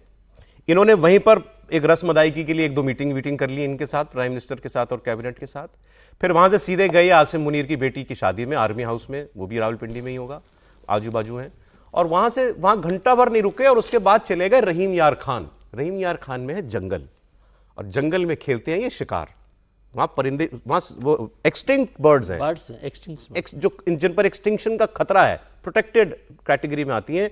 लेकिन यही होती है दास्ता कि अपने मालिक के लिए तुम सारे नियम तोड़ दो, और ये अपना लेके आते हैं और वहां पर शिकार करते हैं। और वो ये बताएगा आपको अगला आदमी, इनका पैलेस है वहां पे, अपना प्राइवेट पैलेस यूएई के राष्ट्रपति का। इनकी फैमिली भी आती है इनके साथ, तो वहीं रहती है। सुनिए, तो मैंने कल आपको बताया था ये शिकार खेलने आते हैं, और मुझे नहीं पता था तब।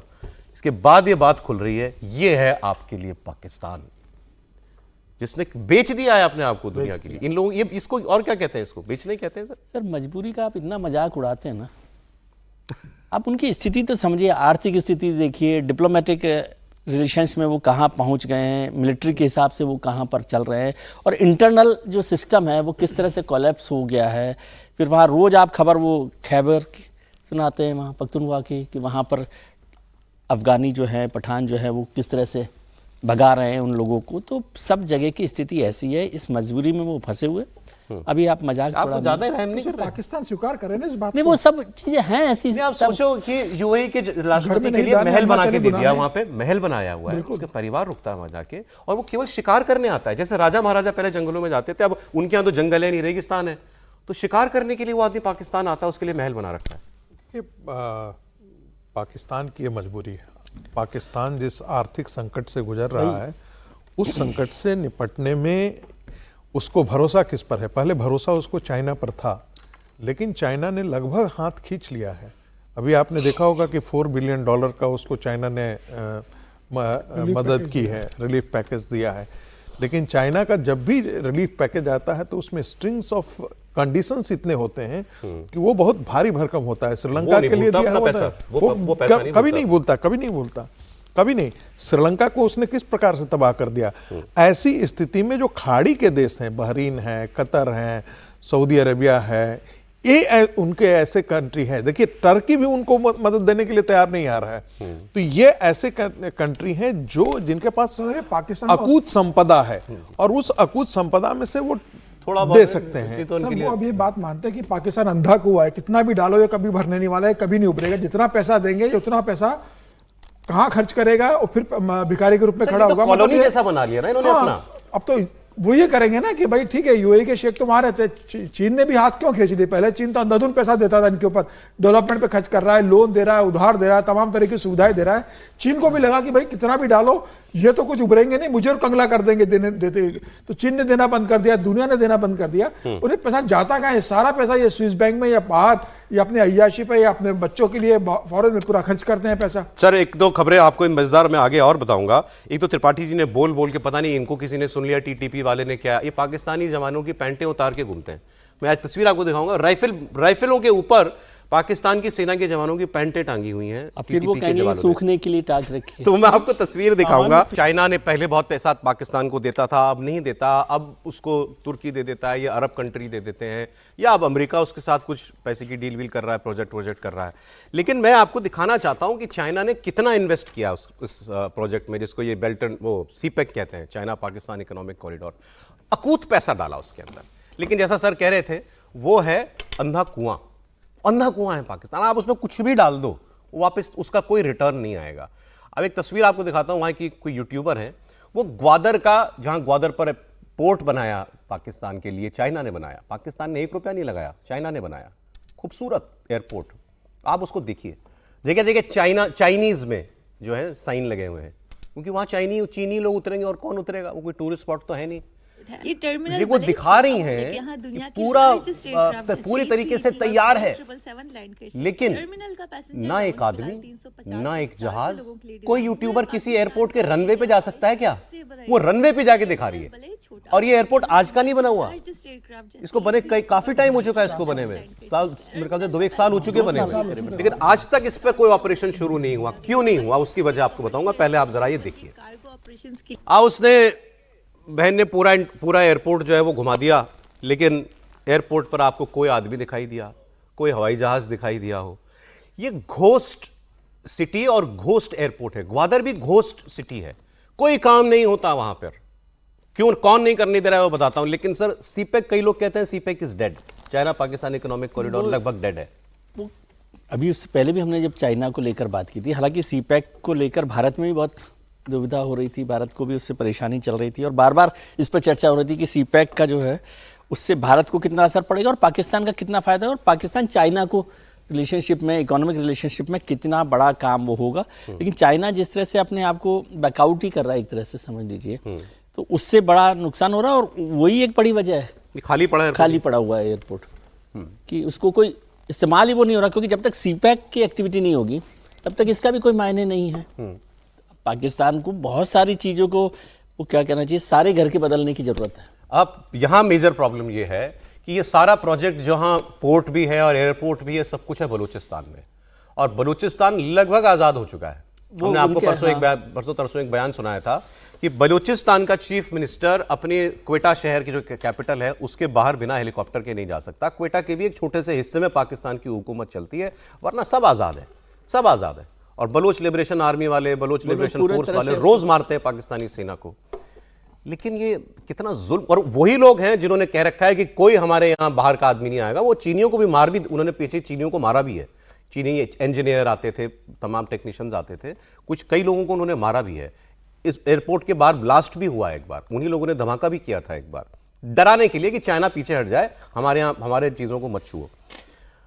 तो सबसे बड़ा प्रॉब्लम है बलोच जो है ना, बहुत लड़ाके हैं, लेकिन उनके साथ क्या जुल्म होता है, इसकी अगली तस्वीर आपको मैं दिखा रहा हूं। बलोच महिलाएं प्रोटेस्ट कर रही थी, मैंने खबर ये 3-4 दिन से सुन रहा था, तो मुझे तस्वीर मिली तो मैं आपको दिखाता हूं। इसमें आप एक खास चीज नोटिस करेंगे, इसको फुल स्क्रीन ले लीजिए पिक्चर को। एक खास चीज आप इसमें नोटिस करेंगे, इसमें एक तो ज्यादातर महिलाएं हैं, सड़क के किनारे छोटे छोटे बच्चे भी खड़े हुए हैं, और इन सब के हाथों में तस्वीरें हैं, तस्वीरें हैं। मैंने कभी ऐसी पिक्चर्स नहीं देखी। ये सारे उन लोगों की तस्वीरें हैं, किसी का बाप, किसी का भाई, जिनको गायब कर दिया पाकिस्तान से, गायब कर दिया। इनका पता ही नहीं है। हजारों हजार ऐसे लोग हैं ना मालूम, जिनका पता ही नहीं वो लोग गए कहां। अचानक घर से निकले और गायब हो गए, लौटे ही नहीं। फिर कभी कभी जो है किसी कब्र में कहीं पता चलता है कि ये अनमार्क्ड ग्रेव है, या कभी कोई लाश जो है सड़क किनारे कहीं पड़ी मिल जाती है। और तो और पाकिस्तानी सेना के जुल्म का आलम यह है कि ये हेलीकॉप्टर में, जैसे कोई लड़ाका कोई मिल गया, इनको विद्रोही मिल गया, हेलीकॉप्टर में ले जाते हैं और हेलीकॉप्टर से फेंक देते हैं। ये सिर्फ और सिर्फ ये नफरत है, और इससे ज्यादा जुल्म आप किसी के ऊपर क्या कर सकते हो। तभी बलोचों की ये हालत है कि उनको मरने से डर नहीं लगता। सुसाइड बॉम्बिंग करते हैं सबसे ज्यादा बलोच, सबसे ज्यादा टीटीपी के बराबर सुसाइड बॉम्बिंग करते हैं बलोच आर्मी वाले। मरने का डर ही नहीं रह गया, इतना मारा पाकिस्तान की सेना ने। समझिए बहुत बुरी स्थिति है बलूचिस्तान के लोगों की वहाँ पे। और सिर्फ ये नहीं है कि उनके लोगों, मतलब पुरुषों को और बच्चों को उठा के ले जाते हैं या हवाई जहाज से फेंक दिया या गायब कर दिया। महिलाओं के साथ जो अत्याचार वहाँ किया जाता है, इन महिलाओं को उठा के ले जाते हैं सैनिक, वहाँ पर उनके साथ गैंगरेप करते हैं, उनको बेच देते हैं मार्केट के अंदर। बहुत बुरी स्थिति है। और अब जो बलूचिस्तान स्टेज पर चला गया है कि भाई अब हमें आज़ादी चाहिए, और क्वेटा के बाहर पूरी तरीके से जिस तरीके से उन्होंने अपना नियंत्रण कर लिया है, बहुत मुश्किल है पाकिस्तान के लिए बलूचिस्तान को बचाकर रखना। आने वाले समय के अंदर मुझे लग रहा है कि बहुत लंबा समय नहीं है, बलूचिस्तान एक स्वतंत्र देश हो जाएगा, पाकिस्तान से वो पूरी तरीके से आजाद हो जाएगा। उनके जो प्रधानमंत्री अभी जो क्वेटा के बाहर निकलने के लिए हेलीकॉप्टर का और सुरक्षा का व्यवस्था करते हैं, वो समय दूर नहीं है कि बलूचिस्तान वहां पर भी पूरा कब्जा कर लेगा। चीन ने तमाम कोशिश की वहां पर, लेकिन अब चीन ने भी हाथ खड़े कर दिए, और ये दिख रहा है कि अब बलूचिस्तान पाकिस्तान के हाथ से निकल गया, पाकिस्तान के आतंक और हिंसा से वो मुक्त होने जा रहा है। ये तो बलूचों की मैंने बात की है कि ये इनके ऊपर जुल्म होता है और ये कैसे लड़ते हैं। अब वो टीटीपी वाली बात मैं आपको दिखा दूंगा। मजाक नहीं कर रहा था जब आपसे कह रहा था कि टीटीपी वाले पाकिस्तानी सेना की पैंटें उतार के, कैलिशनिकोव राइफल टांगी हुई है, उसके ऊपर पाकिस्तान सेना की पैंट टंगी हुई है, वो ऐसे लेके घूमते हैं। देखिए हालत, ये देखिए। नहीं, देखिए एक तो ये कि जो उसकी चाइना पाकिस्तान इकोनॉमिक कॉरिडोर की बात कर रहे थे, तो उसको देश के लोगों को थोड़ा गंभीरता से सुनना चाहिए। प्रधानमंत्री नरेंद्र मोदी को थैंक यू बोलिए। 2014 में भारत सरकार जब बदली तो बड़ी कड़ाई से, ऐसा नहीं कि पहले की सरकार कोई सहमति दे रही थी, हमारी किसी सरकार ने उसको सहमति नहीं दी, पहले की भी, यूपीए की भी, उसके पहले की भी, लेकिन नरेंद्र मोदी ने साफ साफ कह दिया कि हम इसका हिस्सा नहीं बनेंगे। और चीन की भारत से नाराजगी के प्रति एक बड़ी वजह ये भी थी, क्योंकि जो उसका पूरा बेल्ट एंड रोड इनिशिएटिव है, उसका सबसे पहला पायलट प्रोजेक्ट था CPEC, China Pakistan economic corridor. उसके जरिए वो भारत पर दबाव बनाना चाह रहा था और दुनिया के एक मॉडल देना चाह रहा था। जी। चीन ने एक गलती ये कर दी कि सीपीईसी जो बना बड़ा शानदार है, वो भी घोस्ट, आप उसको एक्सप्रेसवे कह सकते हैं, उसके दोनों तरफ उसने अपनी सर्विलांस सिटी बना दी, यानी पूरी तरह से उनके ऊपर कंट्रोल, सीसीटीवी मॉनिटरिंग, और उसको लेकर बलोचों में भयानक विद्रोह हुआ। वो चाइनीज इंजीनियर माने, चाइनीज बस्तियों पर हमला किया, पोर्ट जाते हुए उनको जैसे बहुत बड़े किसी अपराधी को ले जाते हैं, उसे 4 इंजीनियर ले जाना होता है, तो पूरी की पूरी बैरक चलती है साथ में। तो एक तो ये जानना बहुत जरूरी। अब ये वाला जो हिस्सा आप कह रहे हैं खैबर पख्तूनख्वा वाला, ये तो पाकिस्तान के हाथ से अब निकल चुका है। और ठीक है, वो जो सच कुछ ऐसा ही है कि भाई पैंट गीली हो गई तो सूखने के लिए तो कहीं न कहीं कुछ करना पड़ेगा। अब वो निकल रहे हैं तो अपना सुखा लेते हैं उसी में। लेकिन जरा सोचिए, आप कल्पना कीजिए, क्या किसी भी सोवरेन कंट्री की सेना के लोगों के साथ ऐसा व्यवहार संभव है? इसका मतलब क्या हुआ? इसका मतलब हुआ कि पाकिस्तान कोई भी सोवरेन कंट्री नहीं रह गया है। ये जो आतंकवादियों का अड्डा था, इस आतंकवादियों के अड्डे में छोटे बड़े अलग अलग किस्म के आतंकवादी हैं, और सेना वो भी एक छोटे आतंकवादी समूह की तरह काम करती है, ये तो जो बड़े लोगों से पिट रही है। अरे अब एक चीज बता दूं आपको मैं, ये बहुत बड़ी डेवलपमेंट होगी अगर ऐसा करने में ये टीटीपी वाले, तहरीके तालिबान पाकिस्तान वाले कामयाब हो गए। इनके प्रवक्ता ने ऐलान किया कि अब हम अपनी एयरफोर्स बनाएंगे, एयरफोर्स बनाएंगे टीटीपी वाले। एयरफोर्स मैं पढ़ रहा था तो भाई आज तक एक ही मिसाल है दुनिया में कि किसी विद्रोही गुट के पास कोई एयरफोर्स हो, तो वो लिट्टे था, एलटीटी के पास एयरफोर्स भी थी, नेवी भी थी। अब ऐसा जाहिर है कोई उसके पास जगुआर विमान नहीं था, जैसा भी था, लेकिन उसके पास एयरफोर्स के नाम पे जहाज थे। ये क्लेम कर रहे हैं कि हम अपनी एयरफोर्स बनाएंगे। ये तो जमीन पे नहीं सांस लेने देते पाकिस्तान की सेना को, हवा में अगर इनके पास कुछ आ गया तो क्या करेंगे? अच्छा, आज एयरफोर्स के लिए कोई आपको जहाजों की जरूरत नहीं है, कोई रनवे की जरूरत नहीं है, आज तो ड्रोन की लड़ाई है। तो ये कम से कम वो हासिल करना चाहते हैं, और अगर इन्होंने कर लिया तो आप फिर पाकिस्तान के अंदर युद्ध जो है, गृह युद्ध, ये एक अलग ही लेवल पर होगा सर। गृह युद्ध की स्थिति में तो पहुंच गया। आप दोनों इलाकों की, जब अभी आपने एक के बाद एक इन दोनों इलाकों की बात की, बलूचिस्तान की और ये खैबर की, उससे इतना परेशान पाकिस्तान है। और फिर अंदर वाले जो इलाके हैं, जिसको आप पंजाब का इलाका दें, तो वहाँ पर भी अब इमरान साहब को लेकर एक नई लड़ाई, पूरे दिन हर दिन परेशान सरकार वहाँ पर हो रही है। सिंध का भी हमने देखा था कि बहुत सारे लोग प्रदर्शन कर रहे हैं। तो लगातार वो ऐसी स्थिति में घिरता जा रहा है, और आर्थिक स्थिति जितनी कमजोर हुई है, उससे गृह युद्ध की संभावनाएं और बढ़ जाती हैं, आशंकाएं लगातार बढ़ती जाती है। और गृह युद्ध कब होता है कि जब आपको उस सरकार में भरोसा ही नहीं रह गया। तो यहाँ पर सरकार का भरोसा खत्म हो गया। बिल्कुल ठीक, बिल्कुल ठीक। और उस वजह से लगातार ये चल रहा है। और इमरान खान के लिए जिस तरह से लगातार दबाव बनता जा रहा है, तो वो गृह युद्ध की तरफ पहुंच रहा है। दूसरी बात ये होती है सर कि हमारे यहाँ भी नक्सलवाद था, अब तो खत्म ही हो गया लगभग। मार्च की डेडलाइन दी हुई है गृह मंत्री ने। तो पहले मैं देखता था कोई वेस्ट में कोई रिपोर्ट छपती थी तो वो कभी तुलना कर देते थे इंडिया पाकिस्तान की, तो कहते थे कि दोनों के कुछ कुछ हिस्से जो हैं वो वहां की सरकार के कब्जे में नहीं है, काबू में नहीं है। तो हमारे यहाँ पर वो काम लगातार हो रहा है और वो खत्म हो गया, नक्सलवाद खत्म, कोई इंटरनल स्ट्राइफ ऐसी नहीं बची। जम्मू कश्मीर में छुटपुट छोड़ दे सर, उसमें दोनों काम हुए ना, डेवलपमेंट के बिना नक्सलवाद खत्म नहीं हुआ। पाकिस्तान आप ठीक कह रहे हैं, मैं कह रहा हूं हमने खत्म कर दिया। भारत की टेरिटरी का कोई ऐसा हिस्सा नहीं है जो आज जहां भारत सरकार का कानून नहीं चलता। पाकिस्तान, आधा पाकिस्तान ऐसा है जहां पर पाकिस्तान की सरकार का कानून नहीं चलता, ये अंतर है। और ये लड़ाई टीटीपी वालों की कम से कम 20 साल से चल रही है। मैं तो जब आया था नया नया इस प्रोफेशन में, तब से सुन रहा हूं मैं कि टीटीपी के साथ लड़ाई चल रही है। एक वक्त तो इनके पास पूरी स्टेट थी और वो 20-25 साल से खत्म नहीं कर पा रहे इनको, ये उनकी प्रॉब्लम है बड़ी। अब आप देखिए आगे एक प्रॉब्लम, अभी आपने इमरान खान का नाम लिया, हमने आपको बताया था कि इमरान जेल में कैसे रखा जाता है, उनकी वाइफ को कैसे रखा जाता है। ये एक वक्त पाकिस्तान का विदेश मंत्री होगा, पहचान रहे होंगे सर आप इनको, शाह महमूद कुरैशी। ये शाह महमूद कुरैशी है, ये बड़ा अच्छा विदेश मंत्री था, बहुत लंबे टाइम तक विदेश मंत्री रहा इमरान खान की सरकार में भी, उससे पहले भी। और इनका एक बयान, बड़ा नोटोरियस बयान था कि जंग हो जाएगी, तो वो जब बालाकोट एयर स्ट्राइक किया था हमने, तो उसके बाद उन्होंने कहा था मंदिरों में घंटियां नहीं बजेंगी, ऐसा कुछ बयान दे दिया था। आप देखिए कैसे इनको घंटे की तरह बजाते हैं ये पाकिस्तान के पुलिस वाले।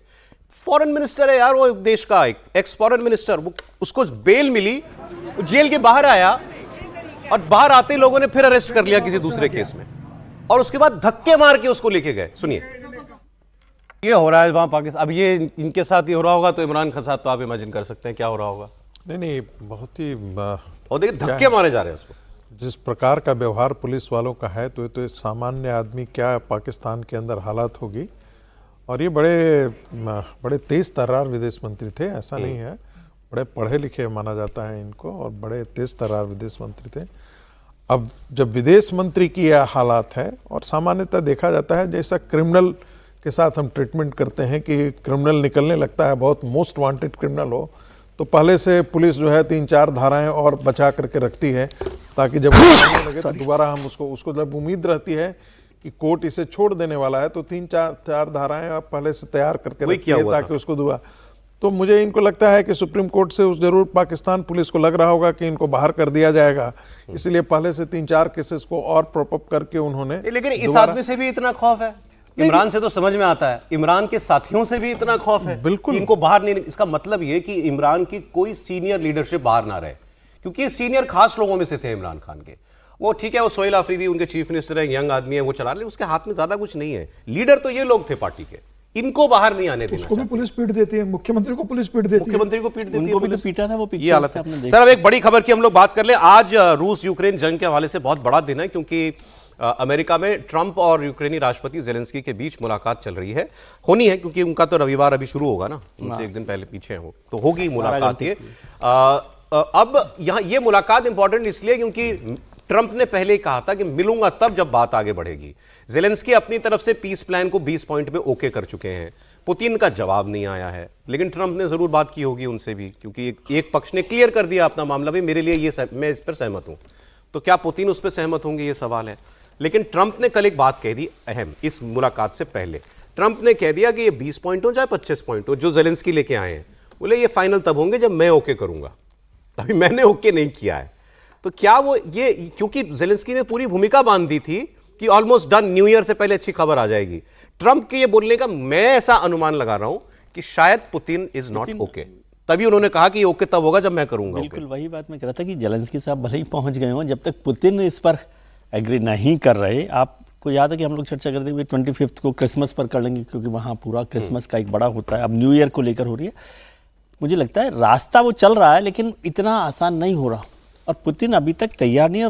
पुतिन बहुत एक तरह से कह लीजिए टफ नट जैसे लोगों में से हैं, और जब पूरा लड़ाई, पूरी जो व्यवस्था है वो उनके पक्ष में है एक तरह से, भाई वो तो कुछ अभी ऐसा लूज नहीं कर रहे, जमीन उनके हाथ में आ गई है, जमीन उनके हाथ में सब कुछ है, तो वो इतनी आसानी से इस डील को करने वाले नहीं हैं। साथ इस मीटिंग से जस्ट पहले पुतिन ने कैसे हमले किए ना, वो भी आप तस्वीर देखिए आप। उफ, जंग क्या होती है देखिए। और ये जब ज़ेलेंस्की निकल गए अमेरिका के लिए, उस तब हमले हुए, कीव पर भी किया। ये तो तस्वीर एक बार फिर चलाइए, ये वाला, ये ड्रोन आता हुआ आपको दिखाई देगा इसमें।